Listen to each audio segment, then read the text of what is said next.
인간관계에서 진짜 무서운 사람은 바로 이런 사람이다. 인간관계란 실로 오묘한 것입니다. 우리는 수많은 사람을 만나며 각기 다른 성품과 속내를 마주하게 됩니다. 겉으로 친절하고 밝아 보이는 이도 있지만 그 내면에는 어떠한 생각과 감정을 품고 있는지 알 수 없을 때가 있습니다. 겉과 속이 다를 수 있다는 사실 앞에서 우리는 당혹스러움을 느끼며 사람을 안다는 것이 얼마나 어려운 일인가 자문하게 됩니다. 부처님의 가르침과 동양 철학의 지혜 속에도 이러한 인간관계의 속성에 대한 깊은 통찰이 담겨 있습니다. 그렇다면 과연 인간관계에서 진짜 무서운 사람이란 어떤 사람일까요? 그들은 힘이 세거나 목소리가 큰 사람이 아니라 오히려 눈에 잘 띄지 않는 깊은 물과도 같은 존재들입니다. 지금부터 부처님의 말씀과 공자, 노자, 장자 등 동양 철학의 처세수를 바탕으로 인간관계에서 우리가 경계하고 또한 본받아야 할 세 가지 유형의 사람들에 대해 살펴보겠습니다. 인내심이 강한 사람. 첫 번째로 무서운 사람은 인내심이 강한 사람입니다. 이들은 감정을 쉽게 드러내지 않으며 눈앞의 작은 이익이나 자극의 좀처럼 흔들리지 않습니다. 때로 손해를 보더라도 묵묵히 참아내며 긴 시간을 두고 결국 더 큰 이익이나 목적을 달성해내곤 합니다. 이런 사람 옆에 있으면 우리는 그 속을 헤아리기 어렵고 그들이 어떤 때에 결심을 행동으로 옮길지 알 수 없어 두려움을 느끼게 됩니다. 부처님께서는 인욕의 공덕을 강조하셨습니다. 불교에서는 참을 인자 3번이면 살인도 면한다는 속담이 전해질 만큼 참는 것은 큰 덕목으로 여겨집니다. 수행자들은 온갖 모욕과 시련을 인내로써 이겨내어 마음의 평정을 얻습니다. 한 불경 이야기에서는 전쟁을 즐기는 아수라족조차 오랜 세월의 고행 끝에 분노를 누그러뜨리고 인내를 배웠다는 일화가 전해집니다. 그만큼 분노를 다스리고 참고 견디는 일은 위대한 힘을 지닙니다. 욱하는 순간을 견뎌내고 묵묵히 자신을 갈고 닦는 사람은 겉으로는 아무 힘을 쓰지 않는 듯 보여도 내면에 거대한 호수를 품은 산과 같은 존재입니다. 그래서 그런 사람을 대할 때 우리는 쉽게 함부로 대하지 못하고 경외감을 품게 됩니다. 중국 고전 한비자에는 인내심과 지략으로 위기를 모면하는 여우의 이야기가 실려 있습니다. 호랑이가 여우를 잡아먹으려 하자 여우는 겁에 질린 기색을 보이지 않고 태연히 말합니다. 나를 잡아먹으면 천상의 노여움을 살 것이요. 믿기 어렵다면 내 뒤를 따라오시오. 모든 짐승들이 내가 나타나면 두려워 도망치는 것을 보게 될 것이요. 호랑이는 의아해했지만 여우의 말대로 따라갔습니다. 놀랍게도 숲속의 다른 동물들은 여우가 다가오자 죄다 달아났습니다. 물론 그 뒤에 호랑이가 함께 오는 것을 보고 겁을 낸 것이었지만 호랑이는 이를 깨닫지 못하고 여우의 말에 속아 넘어갔습니다. 이처럼 여우는 눈앞의 공포에 질리지 않고 침착함을 유지하여 결국 자신의 목숨을 구했습니다. 이 고사성어 호가호의, 여우가 호랑이의 위세를 빌린다는 뜻는 때로 상대의 힘을 빌릴지언정 우선 살아남고 목적을 이룬 여우의 지혜를 보여줍니다. 여기서 핵심은 여우의 태도입니다. 비록 약자의 처지였지만 두려움에 휩싸여 경솔이 굴지 않고 참을성을 갖고 꾀를 내어 상황을 역전시켰다는 점이죠. 현실의 인간관계에서도 인내심이 강한 사람은 겉으로 드러나는 패기를 부리지 않기에 도리어 무섭습니다. 이들은 모욕을 당하거나 손해를 봐도 함부로 맞서 싸우지 않고 묵묵히 때를 기다립니다. 그러다 결정적인 순간이 오면 그동안 쌓은 신뢰나 내공을 바탕으로 한꺼번에 상황을 자기에게 유리하게 뒤집어 버립니다. 우리는 흔히 즉각적으로 분노를 표출하는 사람보다 오랫동안 조용히 참고 있는 사람을 더 경계해야 함을 느낍니다. 왜냐하면 그런 사람은 화를 참아내는 과정에서 스스로를 단련하고 오히려 상대의 허점을 파악할 여유를 가지기 때문입니다. 결국 인내심이 강한 사람은 큰 강물처럼 유유히 흘러가다가도 필요한 순간 범람하여 모든 것을 휩쓸어 버릴 수 있는 잠재적 힘을 지닌 존재입니다. 속을 알 수 없는 사람. 두 번째로 무서운 유형은 속을 알 수 없는 사람입니다. 이들은 말수가 적고 자신의 속마음을 좀처럼 내비치지 않습니다. 표정 변화도 크지 않아 기쁜지 슬픈지, 화가 났는지 가늠하기 어렵습니다. 겉으로는 온화하거나 무심한 듯 보이지만 그 내면에서는 끊임없이 상황을 관찰하고 계산하며 때로는 아무도 모르게 중요한 결정을 내리곤 합니다. 이런 사람과 함께 있을 때 우리는 그 진위를 헤아리기 어려워 불안해지는데 그게 바로 이들이 주는 묘한 두려움입니다. 사마천의 역사서 사기에 등장하는 인물 장량은 속을 알 수 없는 지략가의 전형이라 할 만합니다. 젊은 시절 장량은 원수를 갚기 위해 진시황을 암살하려 했으나 실패하고 도망자 신세가 되었습니다. 숨죽이며 세상을 떠돌던 그는 우연히 한 노인을 만나게 됩니다. 이 노인은 다리 밑으로 일부러 신발을 떨어뜨린 뒤 장량에게 젊은이 내려가 내 신발을 주워다오 하고 무례하게 굽습니다. 처음엔 장량도 화가 났지만 희끗희끗한 노인의 머리칼을 보고 꾹 참고 신발을 주워다 바쳤습니다. 그러자 노인은 이번에는 신발을 신겨다오 하고 요구했습니다. 장량은 속이 불끈했지만 다시 참고 무릎을 꿇어 신발을 신겨주었습니다. 노인은 연거푸 신발을 벗어 일부러 떨어뜨리고는 장량을 부렸고 장량은 매번 성내지 않고 순순히 따랐습니다. 몇 차례 이 괴이한 시험을 마치자 그제야 노인은 환히 웃으며 참으로 가르칠 만한 젊은이로구나. 닷새 후 이 새벽에 다시 여기 나오게 라고 말한 뒤 사라졌습니다. 장량은 약속한 날 새벽에 나갔지만 번번이 노인보다 늦어 꾸중을 들었고 세 번째 약속에서야 밤부터 나가 기다림으로써 노인을 만족시켰습니다. 노인은 장량에게 병법이 담긴 책 한 권을 건네주며 이 책을 통달하면 왕의 스승이 될 수 있을 것이오 라는 말을 남겼습니다. 훗날 장량은 이 책을 바탕으로 한나라 유방을 도와 천하를 통일하는 1등 공신이 됩니다. 그리고 공이 이루어지자 미련 없이 벼슬을 버리고 산속으로 사라져 여생을 보냈습니다. 그는 필요한 순간에는 온 힘을 다해 책략을 펼쳤지만 때가 되자 호련히 관계를 정리하고 물러날 줄 알았습니다. 권세를 탐하지 않고 조용히 사라지는 그의 뒷모습에 유방조차도 그의 속마음을 나는 다 알 수 없다며 놀랐다고 전해집니다. 이렇듯 장량은 평소에는 말없이 늙은 노인의 가르침을 받아들이고 자신의 속내를 감추며 때를 기다렸고 역사에 이름을 남긴 후에도 미련 없이 떠나버린 속을 짐작하기 어려운 사람이었습니다. 노자의 철학에서 말하는 무의자연의 삶 또한 속을 알 수 없는 사람의 특성과 맞닿아 있습니다. 무의란 인위적으로 나서서 뭔가를 하지 않는다는 뜻이지만 결코 아무것도 하지 않는 무기력을 의미하지는 않습니다. 도리어 무의의 지혜를 지닌 이는 겉으로는 드러나지 않게 움직이지만 필요한 일은 다 이뤄낸다는 역설적인 능력을 가집니다. 노자는 아무것도 하지 않음으로써 하지 못하는 일이 없다고 말했습니다. 이는 겉으로 드러나는 과시나 억지 행동을 삼가고 자연의 흐름에 몸을 맡길 때 오히려 모든 것이 다스려진다는 가르침입니다. 인간 관계에서도 마찬가지입니다. 속내를 드러내지 않고 묵묵히 흐름을 관망하는 사람은 마치 물이 낮은 곳으로 흐르듯 자연스럽게 주변을 이끌어가는 힘이 있습니다. 그에게는 억지가 없기에 큰 마찰도 없지만 어느새 바라던 바를 이루어내고 맙니다.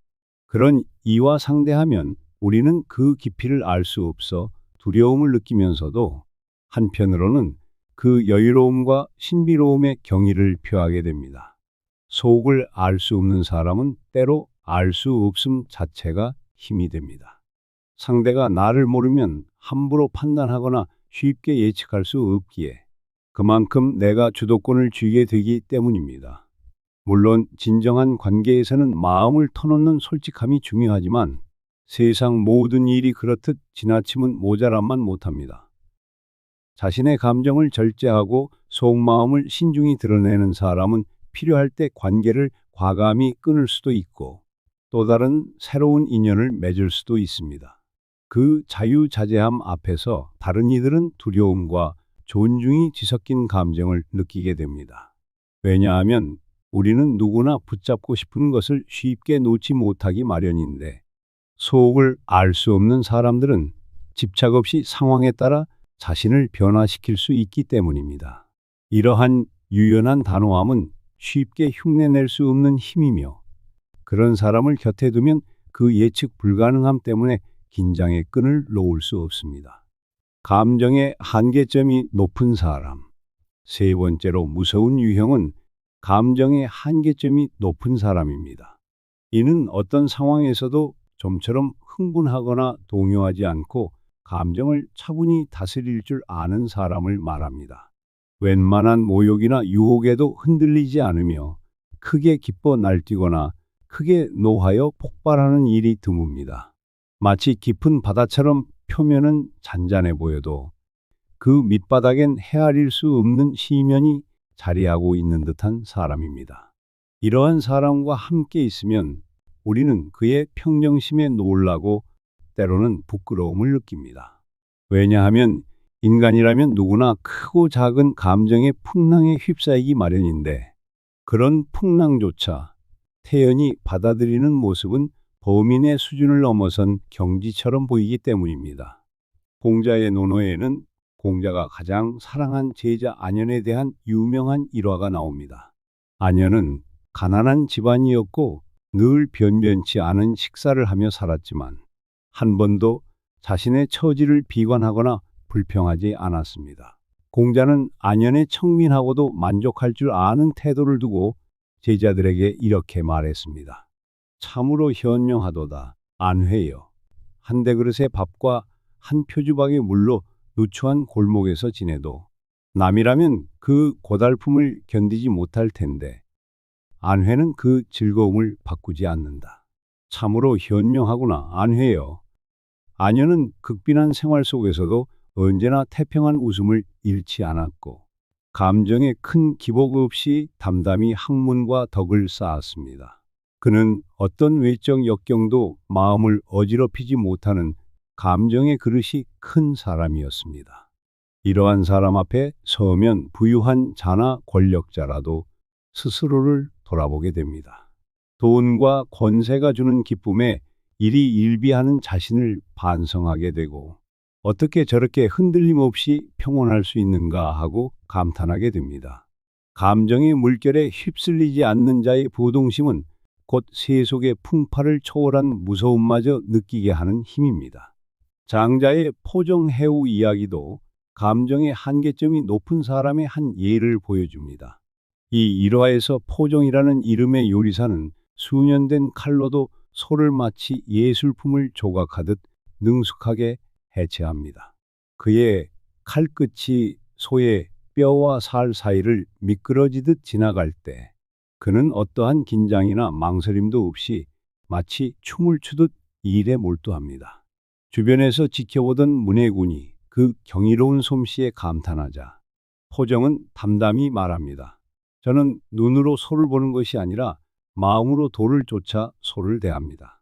제 정신은 소의 구조를 이미 받아들였고 자연의 결을 거스르지 않기에 칼날이 닿을 곳과 비켜갈 곳을 압니다. 포정의 마음은 물결처럼 고요하여 어떠한 복잡한 작업에도 흔들림이 없었습니다. 감정과 긴장이 끼어들 틈이 없을 정도로 그의 정신은 고요하고 자유로웠던 것입니다. 이것이 바로 장자가 이야기한 심재, 마음의 재개라 할 수 있습니다. 마음을 비우고 고요히 하면 어떤 상황에서도 두려움이 없고 당황함이 없다는 뜻이죠. 감정의 한계점이 높다는 것은 곧 이처럼 마음이 비어 있고 큰 상태라. 웬만한 충격이나 유혹에도 잔잔한 호수처럼 출렁거림이 없다는 의미입니다. 우리 주변에도 큰일이 생겨도 침착하게 대처하는 사람들이 있습니다. 갑작스러운 사고나 비극 앞에서 모두가 우왕좌왕할 때 어떤 이는 조용히 상황을 수습하고 다른 사람들을 위로하며 중심을 잡습니다. 나중에 사람들이 묻습니다. 그때 어떻게 그렇게 차분할 수 있었어요? 그러면 그는 담담히 대답합니다. 누군가는 침착해야지요. 이런 사람들은 위기 속에서 더욱 빛을 발하지만 평소에는 티가 나지 않을 수 있습니다.